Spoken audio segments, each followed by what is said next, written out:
Alright. Let's do this. Hey guys, it's Kay here, and I am here to make a video regarding Mother's Day. I would just like to say Happy Mother's Day to all of the mothers out there, whether you are a mother yourself or you have a mom, grandmother, great-great-grandmother, etc., etc. Happy Mother's Day. It is your day to shine, your day to be glorified for all of your hard work for the families, and for just being there as superwomen. Being a mother is very underrated, and it is not easy to be a mother. I know that because I've been surrounded by young moms, been surrounded by old moms, I've been surrounded by people that are about to be moms, and does not look easy. I'm not a mother myself, but that's crazy. So just kudos to all the moms out there for being you and for being your best for your kids, husband, boyfriend, whatever the case may be. You guys are amazing. Today I want to make a video regarding Mother's Day, and not just because of the holiday, but also because of what has recently happened in my family that has caused me to make this video about Mother's Day. So if you guys don't really know, you guys haven't been updated, my mom has recently passed away on December 26th, just of last year, because of cancer. And I'm here to tell her cancer story to you guys. Of course, I'm not my mom. I am not anywhere close to my mom.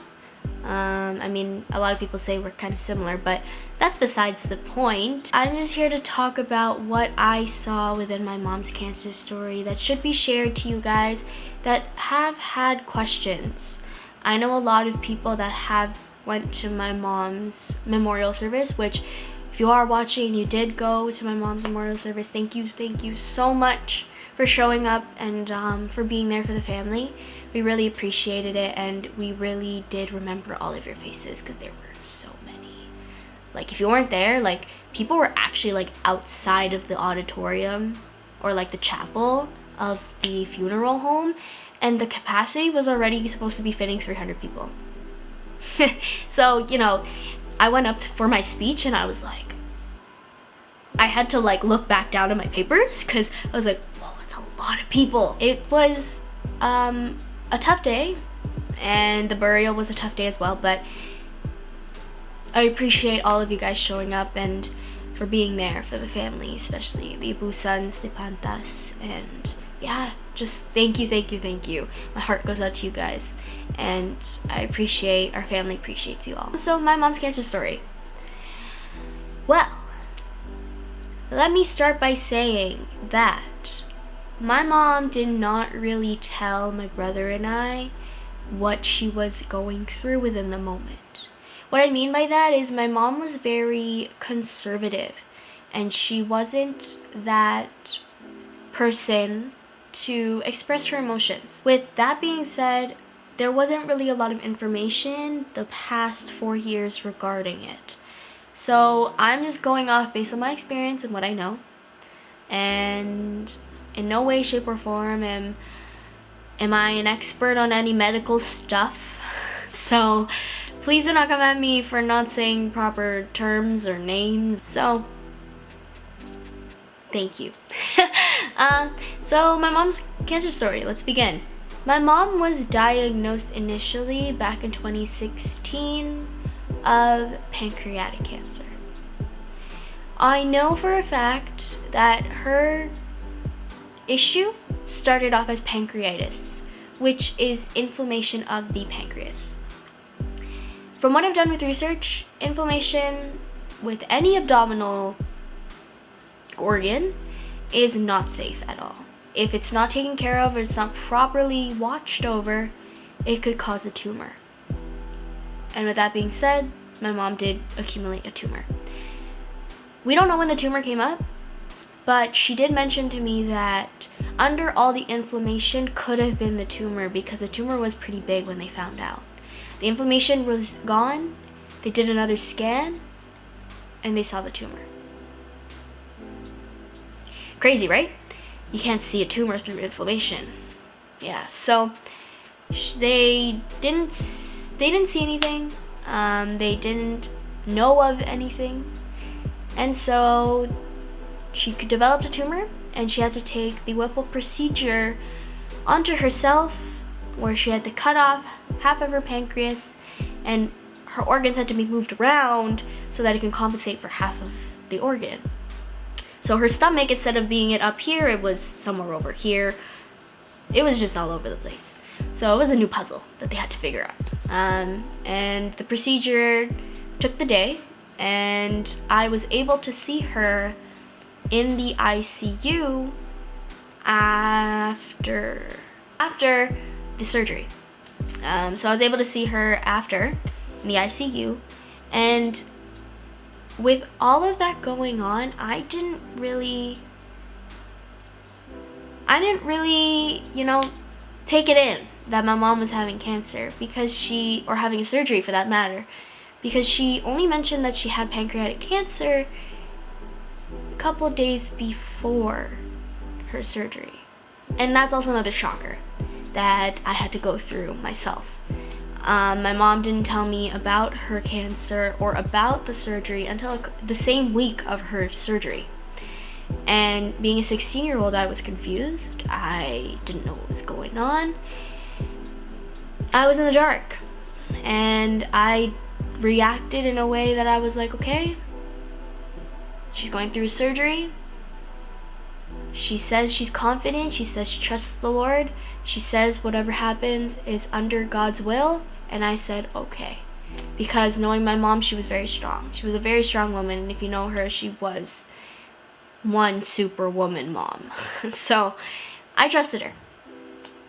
With that being said, when I saw her in the ICU, that was the only time that it really hit me that she was sick. So when I saw her in the ICU, I walked in slowly. I remember so vividly that I walked into the ICU and she was connected to all these wires. She had a red wire, a green wire, a blue wire, all watching what her heart's doing, her body's doing. She had the incision on her stomach. She had their eyebrows still there, because Kilai is life. Eyebrows are life in translation. And she asked me about if her hair looked okay. My mom was very vain.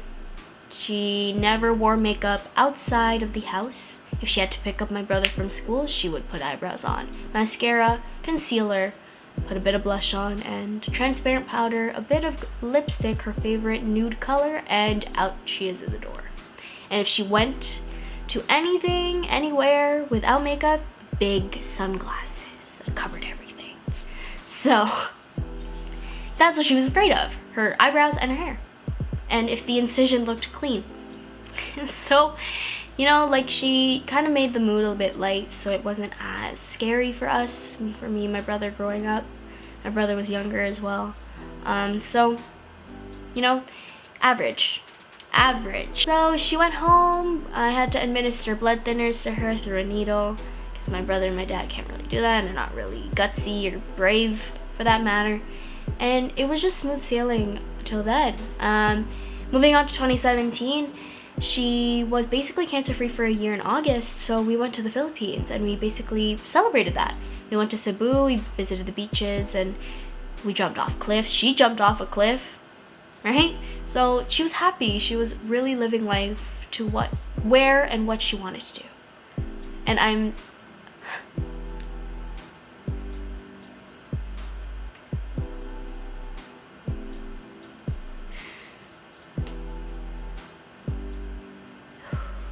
sorry. Seeing her happy that day and looking back at that,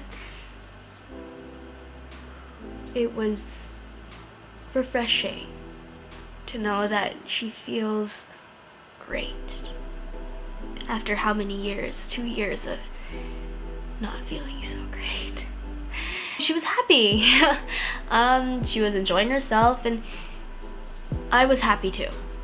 Moving along to 2018, another happy moment that she would attest to if she was here was my 18th birthday. So back in wow, my birthday's not in January.